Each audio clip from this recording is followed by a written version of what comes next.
This video is going to be about why the I-35 corridor is more important than a lot of other corridors.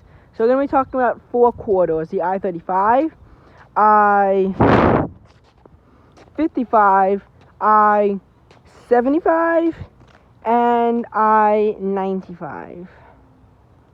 But 35 is the most important. It's just like the way it waves everything around it.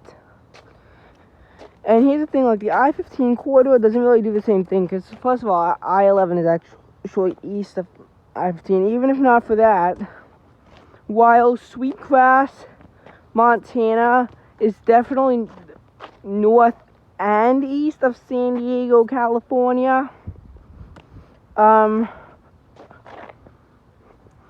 thing is the fact that, hang on.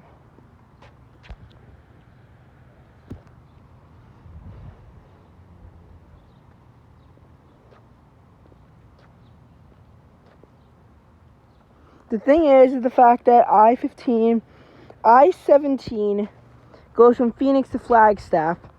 I-19 goes from Tucson to Nogales. But besides that, the region is actually fairly void of interstates, and more than that, it doesn't really have that weight feature of how it weighs everything around it.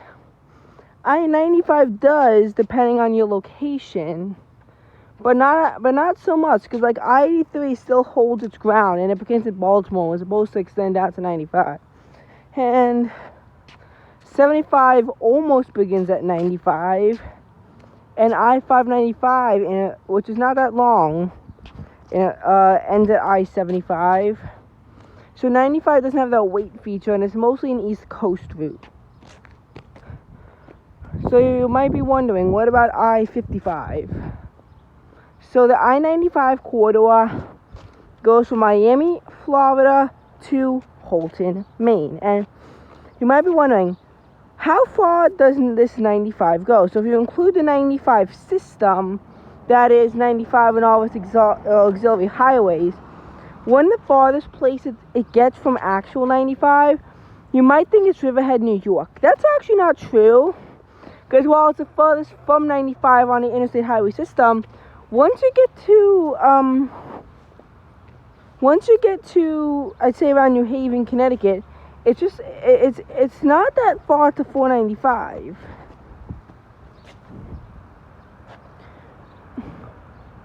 Also, on the Capital Beltway, it's impossible to be more than 16 miles or 25 kilometers away from 95 due to how it works, though that's kind of how it works with every beltway.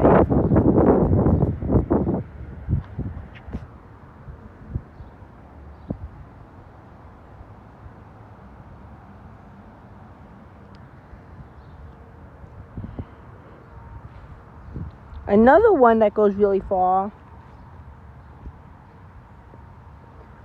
for the 95 system could be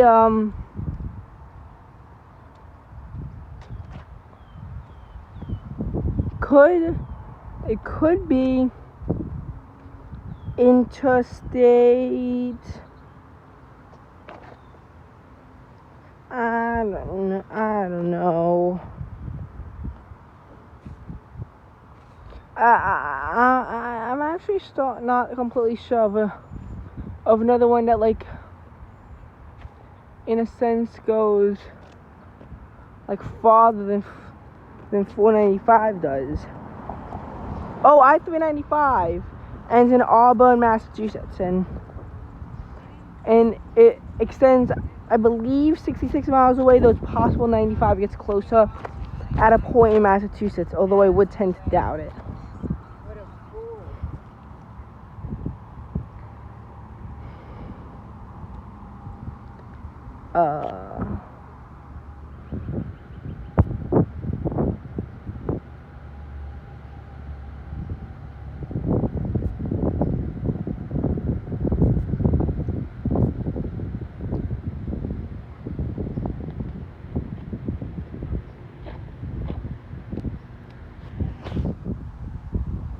Anyway,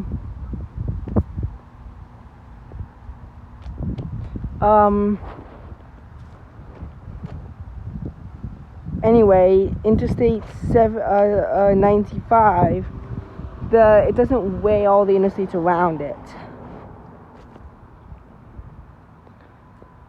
But Interstate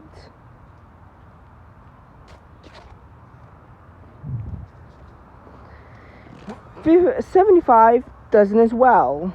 See, it does weigh all the interstates around it. The problem with 75 is the fact that outside of Florida, where you don't have 75 auxiliaries in the first place, really, it's just that, like, 75 is very straight.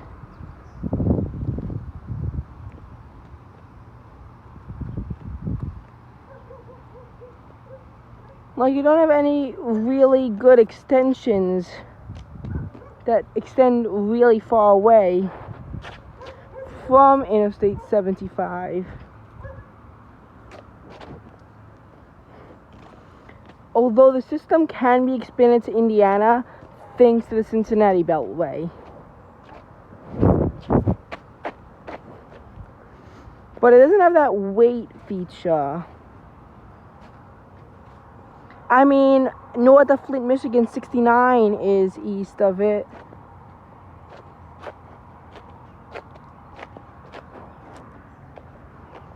North of Flint, Michigan, 69 is east of it. South of Atlanta, 85 is west of it. 71 is east of it, in Ohio, but not in Kentucky.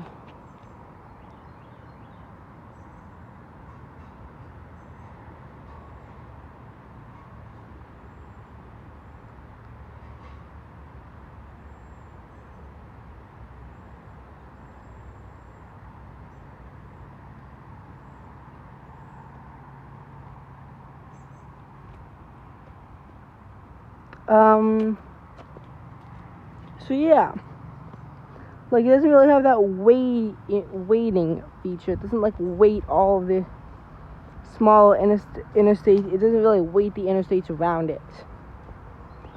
But also factor in mind that the Cincinnati Beltway at points can only be 21 miles away from 75.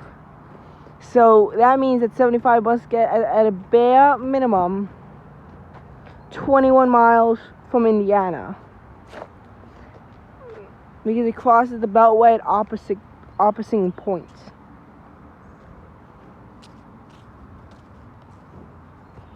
Interstate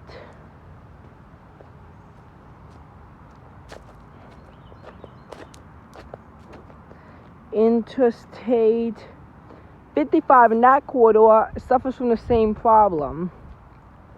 There's no weight feature. Sure, you have 49, which begins relatively close to 55 in western Louisiana versus central. Then it goes through western Arkansas, debatably eastern Texas, so that it will be expanded through there, back into western Arkansas and into western Missouri. 55, meanwhile, goes through, after central Louisiana, goes through western Mississippi, the southwestern corner of Tennessee, eastern Arkansas and Missouri, and then across the state of Illinois.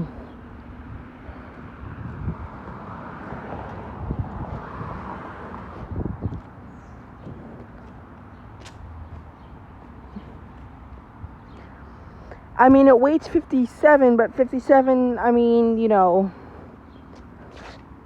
it intersects in Skyton, Missouri, and they get really close to intersecting in Chicago, but they don't. Which would be really cute if they did.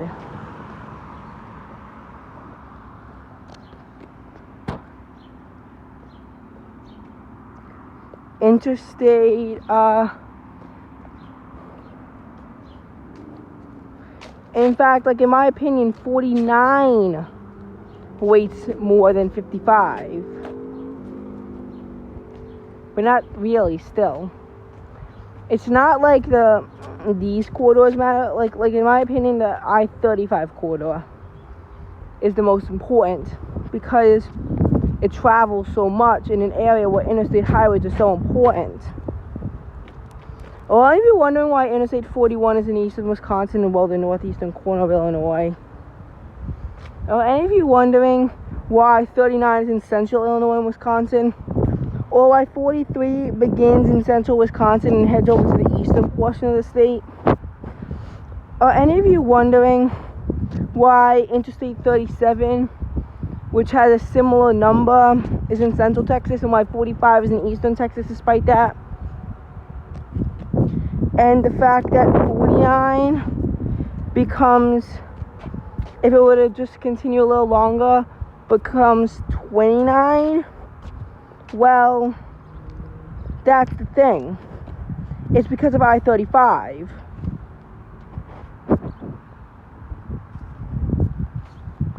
Are you wondering why I-27 is in western Texas, whereas I-29 essentially hugs the Missouri River in western Missouri and Illinois and the eastern part of the Dakotas, and like hugging the borders? Although because of I-129, the 29 system does expand into Nebraska. Well, that's what I-35 does. Loretto, Texas is south and west of Duluth, Minnesota.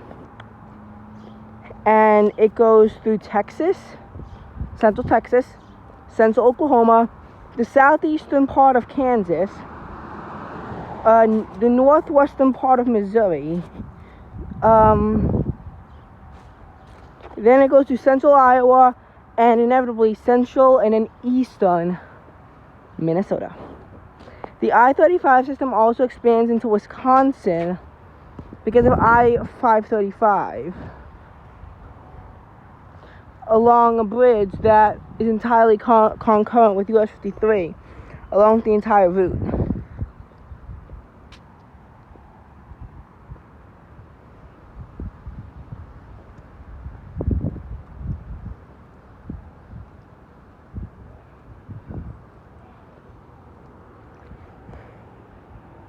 That's why 27, I'd say, isn't weighted too much and is dominated more by I-25's gravity, though that's in central New Mexico, whereas 27 is in the Texas Panhandle.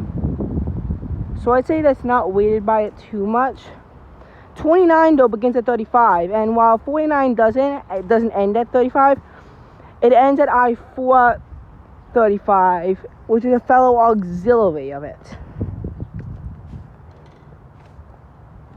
It's not too far on 435 and 70 to get from 29 to 49.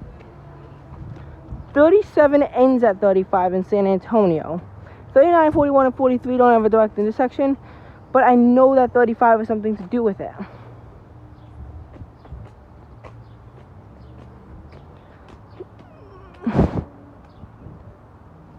Like, there's no reasonable way for that not to happen. And here's the thing. This doesn't happen in other parts of the country. I mean, I-55, I-59 does go through the southeastern corner of Louisiana and could be weighted by 59's gravity. But then it goes cross-state Missouri, Alabama, in both directions, into northwestern Georgia. But that will be mentioned in a later video. I need to rest.